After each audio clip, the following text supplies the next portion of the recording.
Hello दोस्तों, कैसे हैं? आशा करते हैं आप सब ठीक होंगे। आज का कहानी है कुदरत का इंसाफ। चाहे इंसान कितना भी शातिर हो, उसका पाप छुपा नहीं जा सकता। कहता है भगवान, कुदरत का जो होता है फैसला इसी जन्म में लिया जाता है। तो सुनाते हैं कहानी। कुदरत बहुत ताकतवर होती है। ये इंसान को इस तरह से सबक सिखाती है कि वो कभी सोच भी नहीं सकता कि ऐसा भी हो सकता है। इसलिए कई दफ़ा इंसान ने जैसा सोचा है वैसा नहीं होता, बल्कि वैसा होता है जैसा कुदरत चाहती है। कुदरत का इंसाफ कुदरत अपने ही तरीके से करती है। आइए सुनाते हैं ऐसी एक कहानी जिसमें कुदरत अपना रंग दिखाती है और दहेज के लोभियों को सबक सिखाती है। आइए सुनाते हैं कहानी कुदरत का इंसाफ।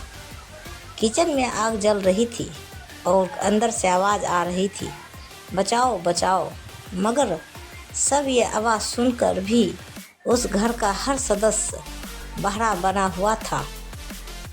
अभी कुछ ही महीने तो हुए थे रिया और अमित की शादी को, मगर इस कलमुहे दहेज ने रिश्ते की नींव हिलाकर रख दी।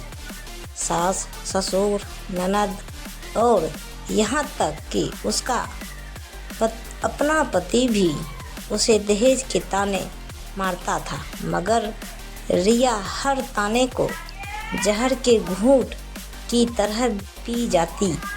ससुराल वालों के जुल्म अपनी हर इंतहा पार कर रहे थे। कभी कभी तो रिया सोचती कि ऐसी ज़िंदगी से तो अच्छा है मौत को गले लगा लिया जाए। फिर उसे अपने माता पिता का ख्याल आता है कि उन पर क्या बीतेगी। बस यही चीज़ उसे कोई भी गलत कदम उठाने से रोक लेती थी। इसी तरह एक एक कर सभी दिन बीतते जा रहे थे। उसके ससुराल वाले ने जाने कहाँ से उसे तंग करने के लिए रोज़ कोई बहाना खोज लेते थे। कभी उसके बनाए खाने में कमी निकालते, कभी उससे इतना कम करवाते कि वो ठीक से आराम भी ना कर पाती।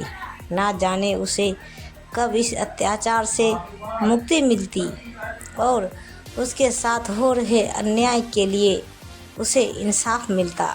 लेकिन अमित और उसके माता पिता शायद इस रोज़ के खेल से तंग आ चुके थे और चाहते थे कि ये सब एकदम से ख़त्म कर दिया जाए। ये सब ख़त्म करने के लिए उन्होंने रिया को ही ख़त्म करने का फैसला किया गया और अमित के साथ उसके माता पिता ने मिलकर ये प्लान बनाया कि रात को किचन में गैस खुली छोड़ दी जाएगी।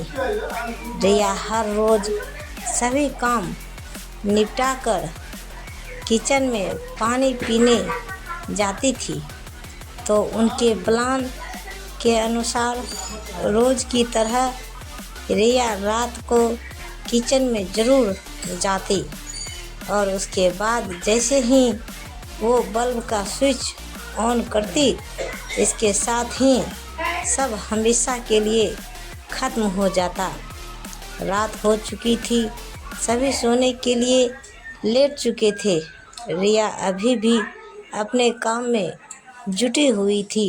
हालांकि उसके पति ने उसकी कभी कदर नहीं की, लेकिन वो पत्नी होने का हर फर्ज पूरी ईमानदारी से निभाती थी।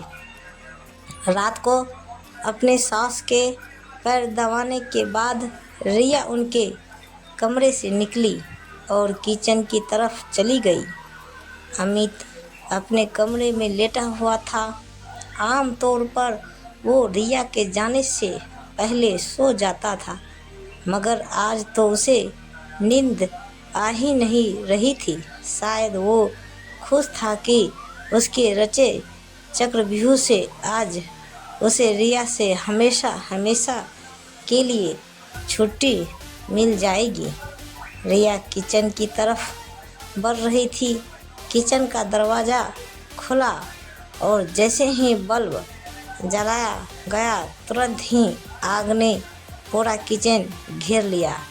ऐसे लग रहा था मानो जैसे कहीं चुपके से बैठा हुआ शेर अचानक ही अपने शिकार पर आ झपटा हो। बस कुछ ही देर में किचन से आवाज़ें आने लगी, बचाओ बचाओ। अमित और अमित के माता पिता सब कुछ सुनते हुए भी बहरे बने हुए थे। वो जाते भी क्यों, उन्होंने ही तो ये प्लान बनाया था। जब 2 मिनट बीत गए तो वो लोग उठकर किचन की तरफ गए। अभी किचन तक पहुँचे ही थे कि वहाँ का दृश्य देख उनके होश उड़ गए। कुदरत का इंसाफ हो चुका था। उन्हें अपनी आँखों पर विश्वास नहीं हो रहा था। उन्होंने देखा उनकी बहू सामने खड़ी थी। तभी एक आवाज़ आई, मुझे बचा लो भाभी, मैं मरना नहीं चाहती। ये आवाज़ थी अमित की बहन शीतल की, जिसे रिया अपनी जान पर खेलकर आग से बचाकर लाई थी। उन्हें समझ नहीं आ रहा था कि ये सब कैसे हुआ। कुदरत भी क्या चीज़ है। नहीं, अक्सर बड़े बुजुर्गों से सुनते आए हैं कि जो दूसरों के लिए गड्ढा खोदता है वो खुद ही उस गड्ढे में गिरता है। लेकिन यहाँ गड्ढा खोदने वाला ही नहीं, उसके अपने भी उसी गड्ढे में गिर चुके थे। हुआ ये था कि जब रिया अपनी सास के पैर दबाकर कमरे से बाहर निकली तो उसे चक्कर आ गए और वो कमरे के बाहर ही ज़मीन पर बैठ गई। इतनी ही देर में शीतल किचन में पहुंच गई और यह सब हो गया। शायद ये रिया की नेक नियत का ही नतीजा था जो वो बच गई। इतनी ही देर में शीतल किचन में पहुंच गई और यह सब हो गया। ये तो शुक्र था जो रिया समय रहते किचन में पहुंच गई और शीतल जो कि अमित की बहन थी को किचन से जली हुई हालत में बाहर ले आई। अमित और उसके माता पिता को समझ नहीं आ रहा था कि ये हो क्या रहा था। जिस बहू को उन्होंने मारने की कोशिश की उसी ने उनकी औलाद की ज़िंदगी बचाई। वो शर्मिंदा तो थे ही, लेकिन इसे महसूस करने में शायद उन्होंने काफ़ी देर कर दी थी। कुदरत का इंसाफ कहानी आपको कैसी लगी? अपना विचार हमें कमेंट बॉक्स में ज़रूर बताएं। और अभी तक जो भी हमारे चैनल को सब्सक्राइब नहीं किया है प्लीज़ हमारे चैनल सब्सक्राइब करें, ताकि हम जो वीडियो अपलोड करें वो वीडियो सबसे पहले आप तक पहुँचे। तो प्रेम से बोलिए जय माता दी। ऐसे ही वीडियो देखने के लिए हमारे चैनल को सब्सक्राइब करें और वीडियो को लाइक ज़रूर करें। धन्यवाद। तो गाइज मिलते हैं अगले वीडियो के साथ। तब तक बाय बाय दोस्तों।